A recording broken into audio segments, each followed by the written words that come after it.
Hello, and welcome. Hello, Mark. Hello, Zach. Where are we? That's a very good question. We're in the wilderness somewhere. Can anyone guess where we are? Well, it's green. It is. Can we give them a clue? It's in London. It's in London. Can you imagine? We're in London. We're actually in a very famous park, but in the back sort of corner of it. You would never find it unless you were very clever like us, right? Absolutely, yeah. How long have we walked to get here? We've walked quite a way. We're actually in Regents Park. We're literally a hop, skip and a fair walk from the epicentre of London. It's fantastic. And we are, as you might be able to hear, we're joined by the birds. We're joined by happy people. We've given them permission to play. And we're joined probably by many insects as well, which is wonderful to see. Why we're moving around a little bit furtively at this very moment. Why we can't sit still. So welcome. We are here from London live, and this is we are the Outsiders, and this is us saying hello, trying something new and different as always, because we're outsiders. We like to be different, and we're cutting edge. Trying to be anything that we like to be. So let's continue with our exploration and discuss. First of all, let's sort of to figure out what an outsider is. I think it's very important, Zach, to figure that out, because a lot of people who've been listening to this probably don't know or haven't figured it out. But I think when you're in a situation in life when you are aware and sensitive to what's going on with you, you're in the perfect position to analyse this. A lot of people aren't.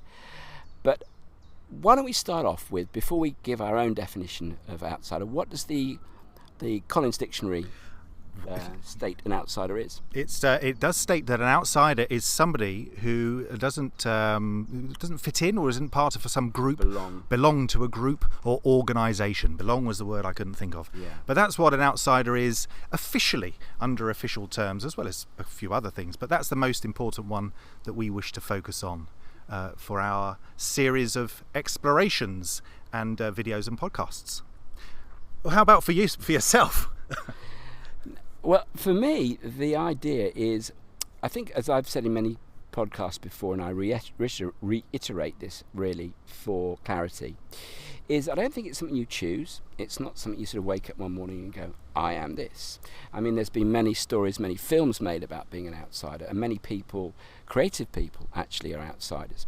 But I think it really starts from the home, from growing up. And therefore, it affects how we engage with life. And on that basis, it's something that happens to us and we adapt to as we evolve and grow. For me personally, it has meant that the way I was, let's say, educated, brought up in my life, was that basically I should be seen, not heard, which I think is a common theme for a lot of people. Therefore, I tended to go off into my own space. And despite the fact that I had a brother, we played from time to time, but I think we both went into our own separate zones. And this was the starting point of us being sort of adapting to life independently. And it's always been the way. It's been the way I suppose been formatively educated, and the way I have been pretty much throughout my life. Hence why we're in a forest. Yes. What about you, Zach? Well, it's outsiders for me. I've always felt outside of sort of the world in general. For me, it's like sort of isolation. It's being isolated from, as the dictionary suggests, an organisation, or I kind of felt isolated from the world in general. And it's a feeling I've always had of almost being an alien. It's almost as if I've been transported here, and an out-of-body experience. Yeah, and the more I've read, it feels a bit like that sometimes. The more I've read about it, it's linked to people with sensitivity, where they do feel that they're disconnected from a lot of the world, because they're not feeling the same things as many people that they see on the street. And that's how I've always felt. I felt sort of slightly alien, detached from many people. Not saying everybody, but from many people, from the sort of masses. And it affects our behaviour, because it doesn't mean that we don't want or need or enjoy engagement with people, relationships, friendships. Everyone needs some kind of interaction. It's important. However, from my perspective anyway, I'm quite happy to do my own things in my own space. I enjoy my own company, and I enjoy other people's company. However, I think I'm a little more finely tuned as to whether or not those people, that organisation is for me or not. And I can self-select, which means, folks, and I don't know if you can relate to it, I've got the best exit strategies known in man. Even these people behind me agree. Yeah, so it means that I know how to, take myself out of something pretty quickly. It's a skill. It's not something I'm proud of, but it is something you adapt to. You learn as you go through life. I think that's the thing. It's learning about yourself as you go along. Because to do that takes confidence, doesn't it? And it's more confidence in yourself.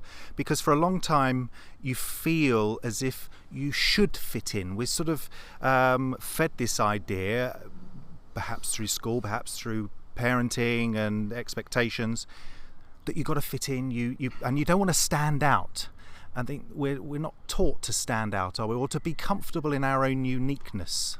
Yeah, I don't know. I think, again, what is interesting about this programme, which we've certainly learned as we go along, is that Zach and I possibly come from different perspectives, and yet here we are sitting on a bench, on a branch, or on a birch, in the middle of the woodlands somewhere in central London, discussing this very issue. It means basically that we can all come from different parts of life, society, wherever it is, and circumstances, and find ourselves actually in the same space.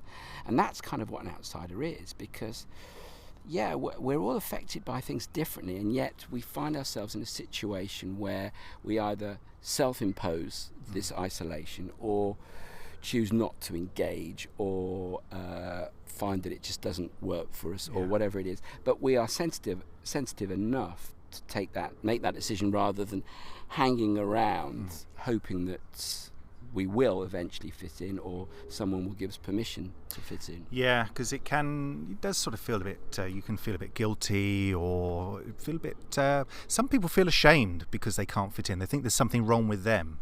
And that's the thing that I want to try and help people with. There's nothing wrong with any one of us, really. We're all our wonderful, unique selves. And we all have this sort of connection to anything that we want to. It's ultimately a connection to yourself, isn't it? It is, yeah. That's where you've got to start. That's where we start. Yeah. So what are we talking about this week? That's what an outsider is. Introduction that was. Hopefully that's clear enough, and hopefully that resonates with some of you out there. So we're going to be talking about and discussing and exploring, as we try and do, the idea of risk, isn't it? Should you take a risk? What is a risk? Why should you take a risk? When should you take a risk? There's lots of questions about that. We're not going to answer all of those, are we? Because I've probably thrown up too many now. There we go. I've taken a risk just by being handled this microphone. That is very true. That is a risk. Yeah. But we've got a couple of stories that we'd like to share with you about risks that we've taken in our lives. And there've been absolutely many of those, and also we're going to try and sort of come up with an outcome. So but at the end of this episode, we hope that you have some fear. Hopefully not fear. I'm trying to say fear removed. Remove the fear. Remove the fear of anxiety for taking a risk. Okay. And so to have a bit of confidence towards actually, because as we've said in previous podcasts, it's about doing as much as believing, isn't it? Yeah. You've got to do as well. But we'll start with a couple of stories. Let's start with Mark's story on taking a risk. What was it? There was a story. There's been many, Zach. I think the one that happened most recently, which really was for me a big step, was that quite recently I started to really engage with music. It's something in my head I'd been doing most of my life. And for the very reason we sort of introduced the idea of being an outsider, I wasn't really encouraged or supported or, given any sort of belief, confidence to do something. So therefore I kind of went into my head. And that's how life sort of played out for a long time. My dreams and my aspirations were locked away, as it were. Later in life, and there's lots of other stories, but later in life, I decided that I should start to pick up the guitar again. And I did this in periods over in my life, but this time I did it with a bit more conviction. And the reason for that was that I'd written a letter to my daughter, because we were separated by space, by time, and I was really starting to miss her, and I wanted to write a letter to her. The craziest thing was that the letter was indeed something that wasn't intended to be. It turned out to be a song. How do I know that? Well, I'd written this letter to my daughter to tell her how much I loved her and missed her, etc. And I was watching or listening to, sort of on and off, one of these TV series that happened to be on while I was writing and thinking and whatever. And it was a TV series called Nashville, which was, kind of light entertainment, but quite enjoyable. And I sort of got into it. And the lead character said, to write a song, you just need 3 chords and a story. And it resonated with me. It was just one of those things that just hit me right between the eyes at the right time. I'd written this letter to Olivia, my daughter, and almost within, hours of that, had gone to a music store, which was very close where I lived, bought a guitar, raced upstairs. This is how impulsive I was. And I started to work on this because I realised that actually my letter was a song. Yeah. And that was the answer to both my anxiety, my emotion, and it was putting it on a platform, or in a way, on a vehicle that I really resonated with. And so, a few weeks later, I actually crafted this song. Now, the learning in this was that I had identified what I wanted to do, I had identified how I wanted to do it, and something that just lifted me up, my confidence, my belief, the fact that I could do it, that I enjoyed doing it, that it meant something, just all the boxes organically were ticked. But the challenge and the learning curve before I pass on to Zach was the fact that wasn't the end of it, you see. Because although you can always play for yourself in your own room for your own enjoyment, mine was actually a message, a communication to somebody else. And had I not communicated this message, then it would be internalized again. So I made it my mission to practice it and then perform it for my daughter. Now, to some of you that might sound like not a big deal, but actually believe me when I tell you that performing for somebody that you really care about is far more daunting than going out in front of a huge crowd playing something that doesn't really mean too much to you. And that's what I ended up doing. Now, the outcome of that was that not only was my daughter mesmerised by the fact that I could do this, and it resonated with her, it connected with her, and we both looked at each other and we'd actually made some real tangible connection that I couldn't have done through a letter.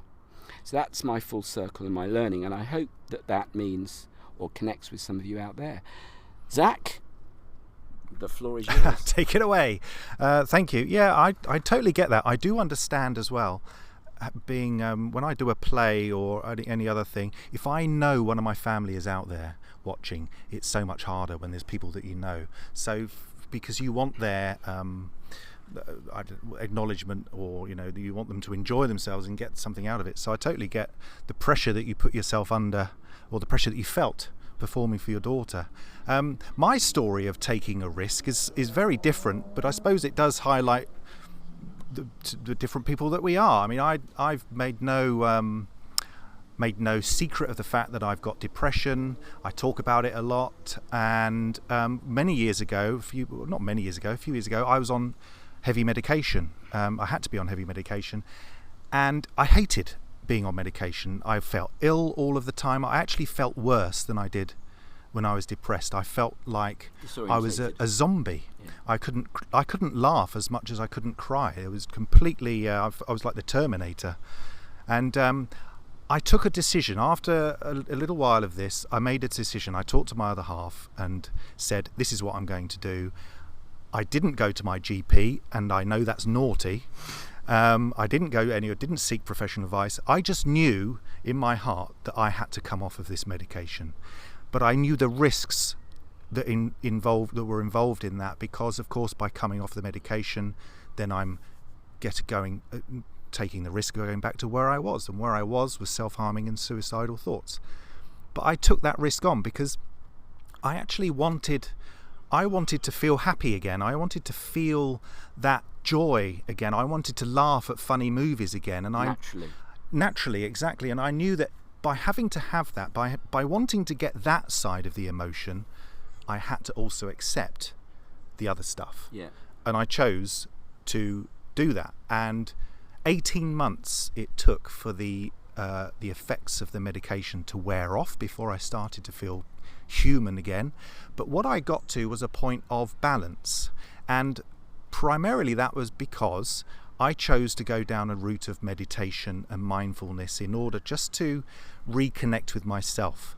Now that doesn't work for everyone, but it did work for me. Since then I've moved on and learnt other things, and because I've tried CBT and all the other, I've been to psychotherapy and stuff, that doesn't work for me, but this does.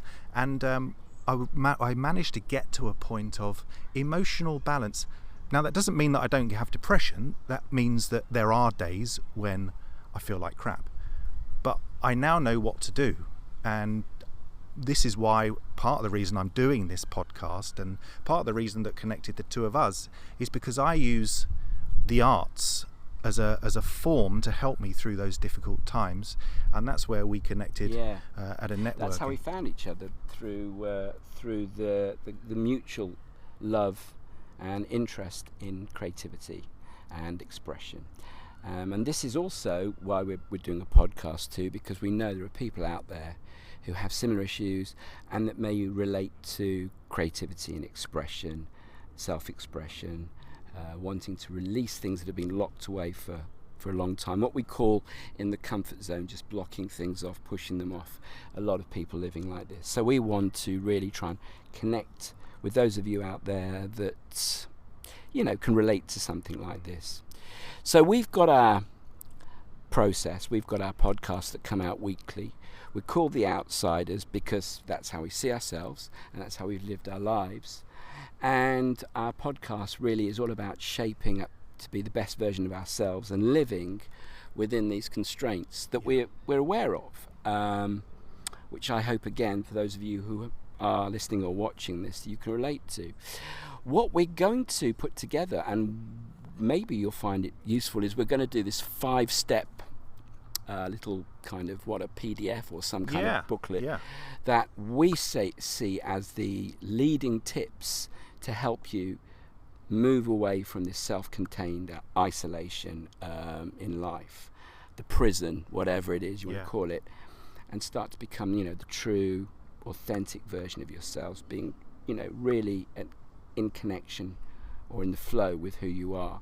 And we're going to make that available to you, but to get this, because obviously there are so many ways and means of getting this podcast, we would like it if you join our community on Facebook. And what's it called, Zach? It's called Mark and Zach at The Outsiders. Mark and Zach The Outsiders at Hip Not to Be Square. Yeah, and I wrote that and I never remember it.